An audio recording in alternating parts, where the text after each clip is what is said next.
धीरे धीरे समय व्यतीत हुआ। समय के अनुसार आंगन में एक बालक ने जन्म लिया।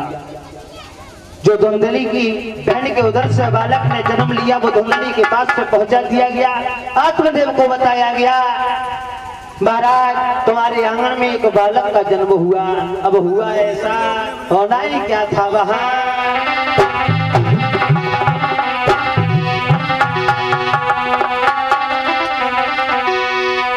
अरे द्वारे पे बनी बधाई,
इधर तो जब आंगन में बच्चे का जन्म हुआ, आत्मदेव को पता चला तो बड़े प्रसन्न हो गए। उन्हें नहीं पता है हमारी पत्नी को उधर से जन्म लिया है, ये हमारी शादी का बच्चा है। हो सके ठीक है। 3 महीना बाद गाय ने एक बछड़े को नहीं बल्कि एक बच्चे को जन्म दिया। एक बालक ने गाय के उधर से जन्म लिया, एक बालक महाराज आत्मदेव की साली का। कहा महाराज आत्मदेव एक बालक के लिए परेशान थे। दोनों का नामकरण संस्कार हुआ। जब दोनों का नामकरण संस्कार हुआ तो बताया ये गया कि बेटे का नाम धुंधकारी जो तुझियों ने बतलाया है, एवं उस गौ के बछड़े का गोकर्ण नाम ठहराया है। उस गाय के बच्चे का नाम गोगड़ बताया गया। सारा शरीर मनुष्य की तरह, सिर्फ कान गाय की। और जो आत्मदेव की साली का पुत्र था जिसका नाम धुंधकारी बताया गया कि नाम के साथ गुण का प्रमाण दोनों दे रहे नामधारी। गौ के समान थे कान वहां, वो था प्रत्यक्ष धुंधकारी।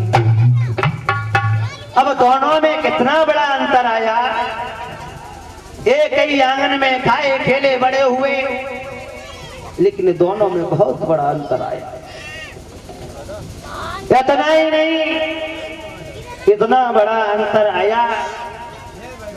गोगड़ तो सुबह से शाम तक भगवान का भजन करता है, भगवान का चिंतन करता है, भगवान का गुणानुवाद करता है। और धुंधकारी मदिरा पान करने लगा, वैश्याओं की संगति में जाने लगा। और इतना ही नहीं, गोगड़ जहां भी जाता है जय जयकार का शब्द सुनाई देता है। और धुंधकारी जहां भी पहुंच जाता है वहां त्राय त्राय होना प्रारंभ हो जाती है। इतना बड़ा अंतर है दोनों। एक ही आंगन में दोनों खाए खेले बड़े हुए, लेकिन अंतर आया तो सिर्फ अपने अपने कर्मों। ऐसा ही नहीं बताया तो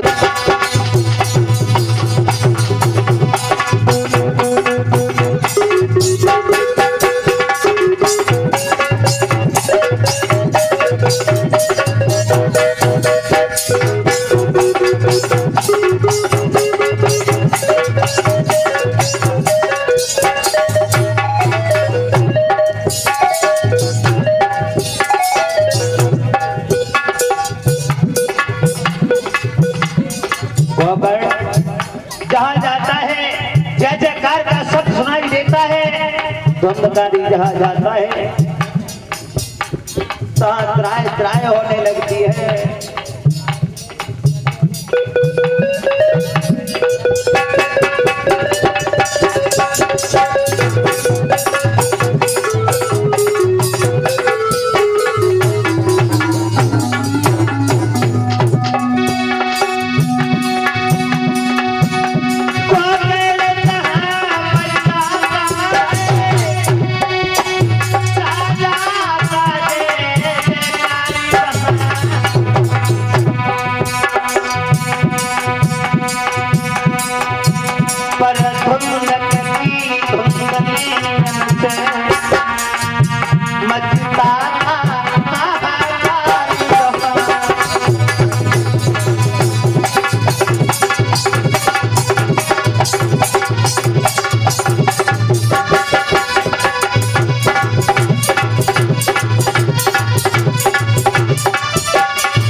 इतना ही नहीं, धंधकारी अब तो दिन पर दिन अत्याचार करने लगा।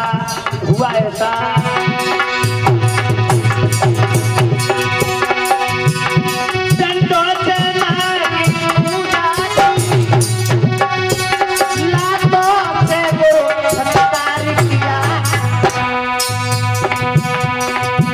घर में जो कुछ जेवर था, घर में जो कुछ जेवर था वो सारा बंटा था।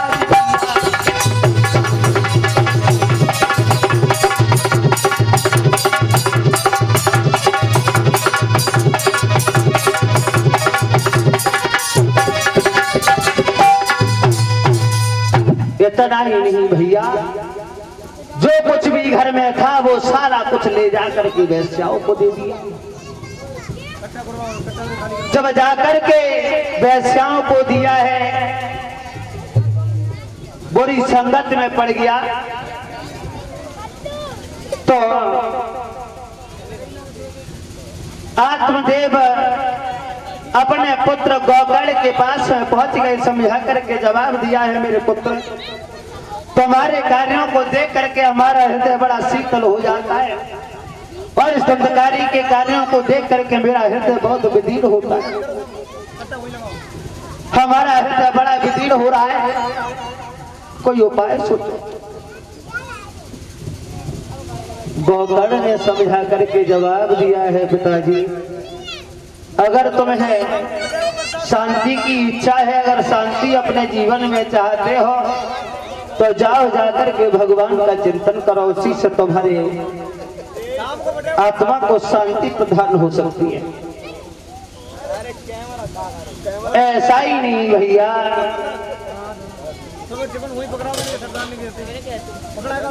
बताया तो ये गया, इधर तो आत्मदेव जंगल में तपी शरण तुम्हारी है।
मैंने तुम्हारी एक भी बात नहीं मानी, आज बड़ा पछतावा हो रहा है अपने किए हुए कर्मों को।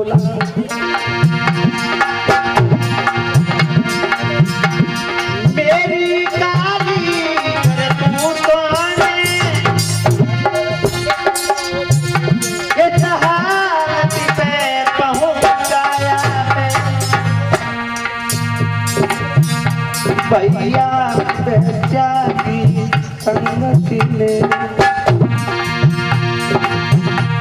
भैया बेचा की संगत में भैया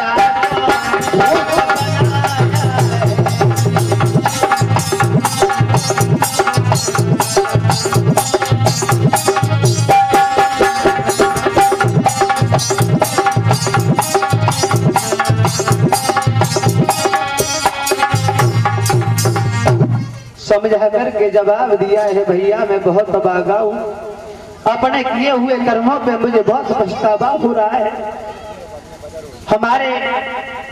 हमने पिता की एक भी बात नहीं मानी, तुम्हारी एक भी बात को नहीं माना, आज मुझे बड़ा पछतावा हो रहा है। ऐसा ही नहीं जवाब दिया है, तुम चिंता ना करो भैया, मैं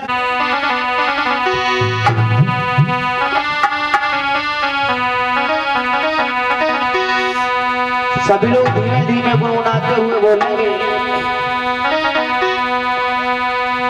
राधे ऐसी बसा मेरे मन में, श्यामा ऐसी बसा मेरे मन में, जैसे तुलसा बसे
रमा देवी मैया की।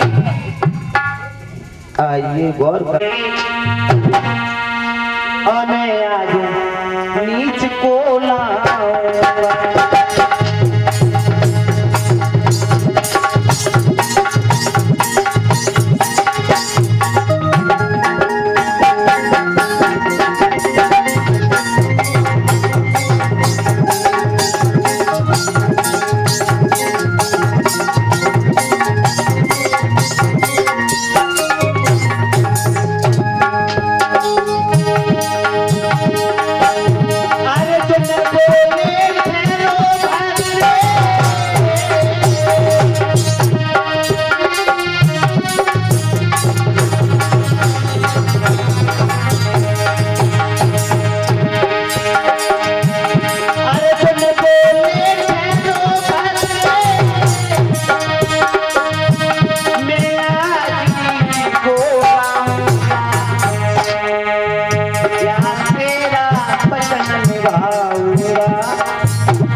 मायापति को छड़बीन लगी, माया का ऋण भुगताने को।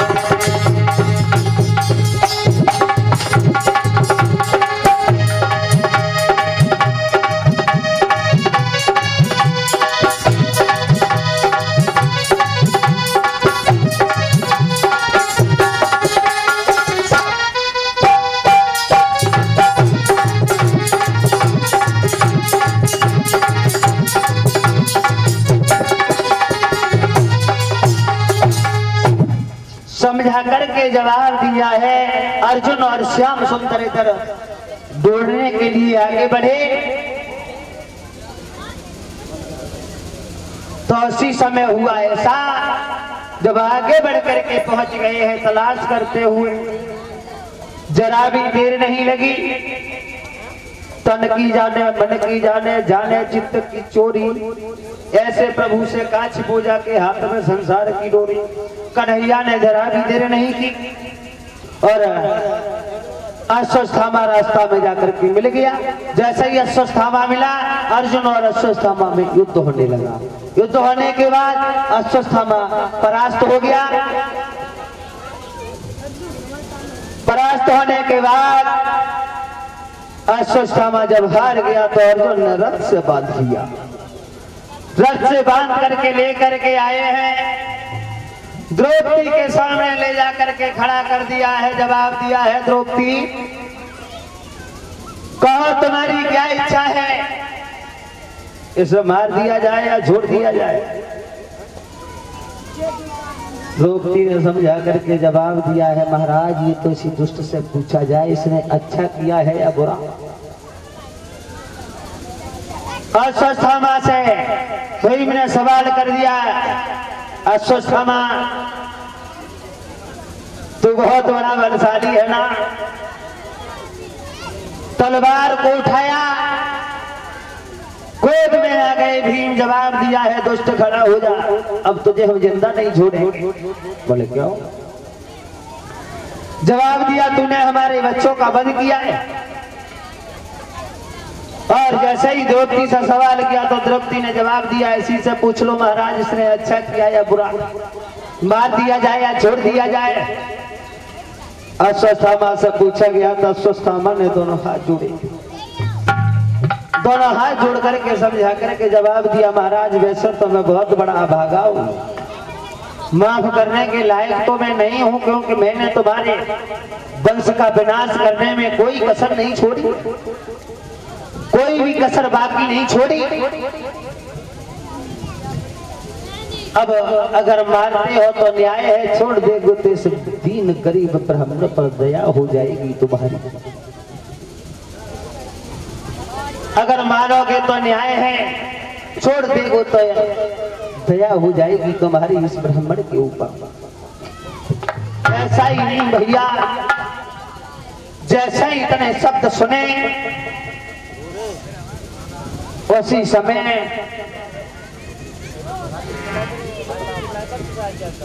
द्रौपदी ने समझा करके जवाब दिया है, मत मारो इसे। क्यों? बलधारी से मारने से कोई फायदा नहीं, जो बिना मारे ही मर जाए तो उसे मारने से कोई फायदा नहीं। परीक्षण महाराज,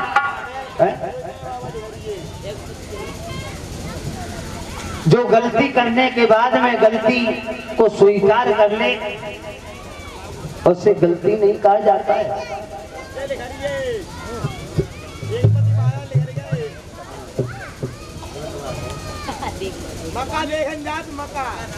ऐसा ही नहीं भैया,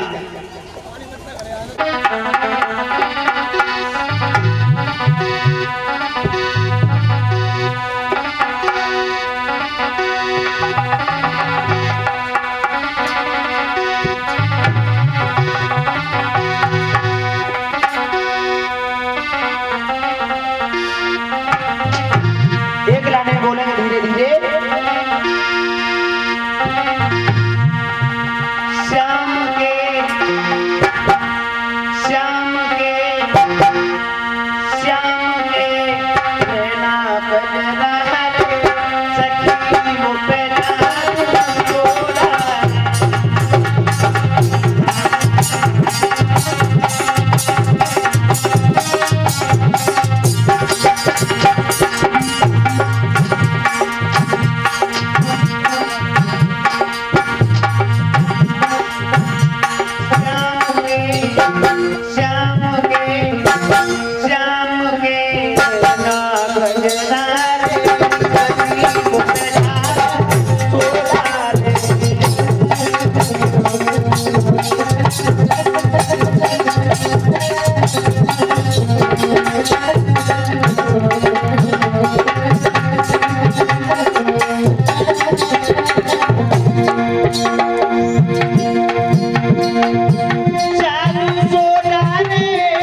उसके बाद आगे कथा में वर्णन करते